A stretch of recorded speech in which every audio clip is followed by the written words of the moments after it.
अस्सलाम वालेकुम dear students. आज की वीडियो में आपको बताएंगे कि जो केपीके और सिंध में एमडी कैट की रिकंडक्शन का मामला था और दोनों ही जगहों पर चीटिंग और एमडी कैट की लीकेज वगैरह का इंकशाफ हुआ था और बाद में साबित भी हुआ था। यानी केपीके की अगर बात करें तो वहाँ सबसे पहले जो वहाँ की सूबाई काबीना है तो उन्होंने एमडी कैट की रिकंडक्शन की मंजूरी दी थी। उसके बाद जेआईटी रिपोर्ट में ये बात साबित हुई कि जो एक इंकशाफ किया गया था कि केपीके में ब्लूटूथ के जरिए बड़े पैमाने पर नकल लगाई गई थी, तो वो फिर साबित हुई और उसके बाद फिर पेशावर हाई कोर्ट ने भी एमडी कैट की रिकंडक्शन का फैसला सुना दिया था। अब नो डाउट ईटा भी नहीं चाहेगा कि एमडी कैट रिकंडक्ट हो, इसी तरीके से पीएमडीसी भी नहीं चाहेगा और बहुत सारे तलबा जिन्होंने केपीके में एमडी कैट के टेस्ट में अच्छी परफॉर्मेंस शो की थी तो वो सब भी अब हाई कोर्ट में चले गए हुए हैं और उन्होंने अपील वगैरह की है इस फैसले के खिलाफ। लेकिन लग ही रहा है कि एमडी कैट का टेस्ट जो है वो लाजमी तौर पर रिकंडक्ट हो जाएगा। इसी तरीके से सिंध में भी एमडी कैट की लीकेज साबित हो गई थी और सिंध की जो निगरान हुकूमत है तो उन्होंने एमडी कैट की रिकंडक्शन की अनाउंसमेंट कर दी थी और अब होगा ये कि सिंध में भी और केपीके में एमडी कैट का टेस्ट रिकंडक्ट होगा। लेकिन सवाल ही पैदा हो रहा था कि भाई ये टेस्ट की रिकंडक्शन होगी कब। तो इस सिलसिले में लेटेस्ट अपडेट सामने ये आई है कि सिंध में एमडी कैट का जो टेस्ट है तो ये 19 नवंबर को कंडक्ट किया जाएगा। ये टेंटेटिव डेट है जो कि काफ़ी हद तक जो है यही बाद में फाइनल डेट के तौर पर सामने आ जाएगी। तो तमाम ऐसे स्टूडेंट जो सिंध का एमडी कैट का टेस्ट जो है वो देंगे, यानी जिन्होंने पहले टेस्ट दिया हुआ था तो वही दोबारा अपीयर होंगे, इनको दोबारा अप्लाई नहीं करना पड़ेगा और ना ही कोई नया एप्लीकेंट ऐड होगा। तो तमाम सिंध के जो स्टूडेंट्स हैं ये 19 नवंबर का टाइम जहन में रखें, आपका एमडी कैट का टेस्ट जो है वो 19 नवंबर को रिकंडक्ट हो जाएगा। इसके बाद जो केपीके है तो इधर भी मुमकिन तौर पर 19 नवंबर को ही टेस्ट होगा और इस सिलसिले में ये खबर सामने आई है जिसमें बताया गया है कि सिंध के साथ साथ केपीके की तरफ से भी जो एमडी कैट की रिकंडक्शन है तो ये इंशाल्लाह 19 नवंबर को ही होगी और दोनों सूबों में एक ही दिन एमडी कैट का टेस्ट दोबारा से मुनक्किद किया जाएगा। फिर इसके बाद आपको बताएं कि university of health sciences Lahore की तरफ से पंजाब के तमाम सरकारी और प्राइवेट मेडिकल कॉलेजेस के एडमिशन जो हैं वो मंडे 16 अक्टूबर से ओपन कर दिए जाएंगे और इस सिलसिले में 2 पोर्टल्स होंगे, सरकारी मेडिकल कॉलेजेस का अलग से और प्राइवेट मेडिकल कॉलेजेस का एक सेपरेट पोर्टल ओपन किया जाएगा जो कि 31 अक्टूबर तक खुला रहेगा। और तमाम स्टूडेंट जो सरकारी और प्राइवेट मेडिकल कॉलेजेस में एडमिशन के लिए अप्लाई करना चाहते हैं तो वो यूएचएस की वेबसाइट से अप्लाई कर सकेंगे। अब यूएचएस ने केपीके और सिंध के एमडी कैट के रिजल्ट का बिल्कुल इंतजार नहीं किया है और इन्होंने अपने शेड्यूल के मुताबिक जो है वो पोर्टल ओपन करने और स्टूडेंट से एप्लीकेशन रिसीव करने का फैसला कर लिया हुआ है। अब इसमें एक जो तनाज़ा अभी भी चल रहा है वो है पामी, यानी जो Pakistan association of private medical and dental institutions है पामी, और इनका और यूएचएस का एक तनाज़ा जो है कि पामी चाह रहा है कि तमाम प्राइवेट मेडिकल कॉलेजेस अपने खुद के एडमिशन्स करें और इसमें यूएचएस या किसी भी किस्म का कोई सेंट्रलाइज्ड एडमिशन पोर्टल ना हो।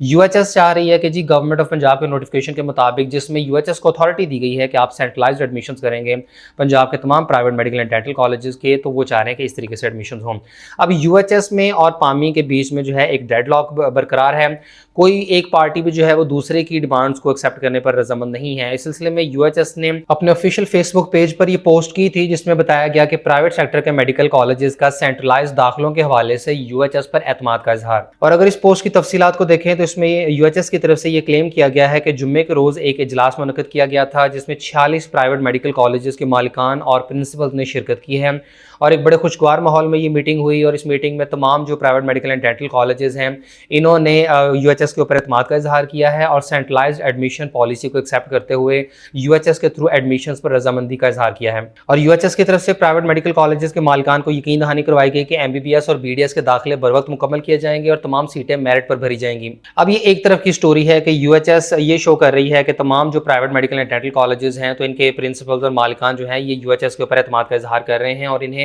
सेंट्रलाइज्ड एडमिशंस के ऊपर किसी किस्म की जो है वो कोई एतराज़ नहीं है।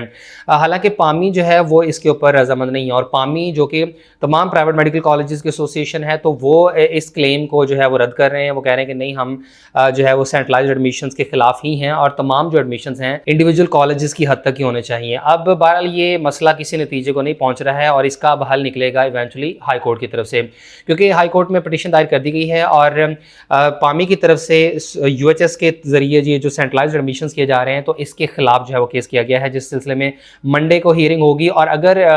हाई कोर्ट की तरफ से इसमें स्टे आ जाता है तो ऐसे केस में यूएचएस जो है वो फिर एडमिशन नहीं कर सकेगी। अब बहरहाल कल का दिन इसमें इंपॉर्टेंट है, कल पोर्टल भी ओपन हो रहा है यूएचएस की तरफ से और मीनवाइल हाई कोर्ट में केस की समाअत भी होगी। अब इस सिलसिले में जो भी अपडेट सामने आती है, क्या यूएचएस को जो है वो एडमिशन करने की परमिशन मिलती है या पामी को जो है वो इस केस में स्टे मिल जाता है, तो ऐसे केस में फिर तमाम प्राइवेट मेडिकल कॉलेजेस अपने खुद के एडमिशन करेंगे। तो इंशाल्लाह कल तक इसकी मुकम्मल अपडेट सामने आ जाएगी। और इस सारी सिचुएशन से अभी तक ये चीज़ कंफर्म नहीं हो रही है कि जो प्राइवेट मेडिकल कॉलेजेस के एडमिशंस हैं तो ये कॉलेजेस खुद से करेंगे या यूएचएस के थ्रू होंगे।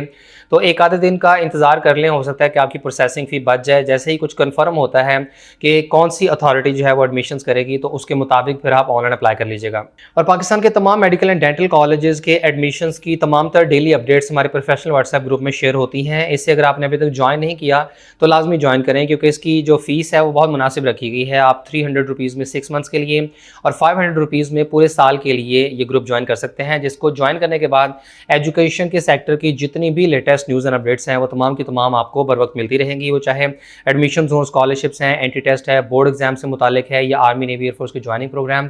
तकरीबन हर किस्म की एरियाज़ की इन्फॉर्मेशन जो है उस ग्रुप में शेयर होती है। तो लाजमी से ज्वाइन करें। ग्रुप ज्वाइन करने की तफसील आप स्क्रीन पर और वीडियो के डिस्क्रिप्शन में देख सकते हैं।